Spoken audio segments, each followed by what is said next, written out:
शुक्लाम्बरधरं विष्णुं शशिवर्णं चतुर्भुजं प्रसन्नवदनं ध्यायेत् सर्वविघ्नोपशान्तये। व्यासं वसिष्ठनप्तारं शक्तिः पौत्रमकल्मषं पराशरात्मजं वन्दे शुकतातं तपोनिधिं। व्यासाय विष्णुरूपाय व्यासरूपाय विष्णवे नमो वै ब्रह्मनिधये वासिष्ठाय नमो नमः।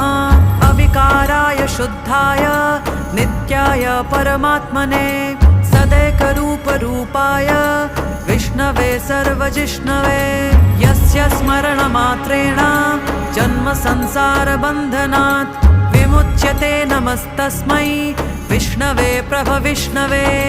ॐ नमो विष्णवे प्रभविष्णवे।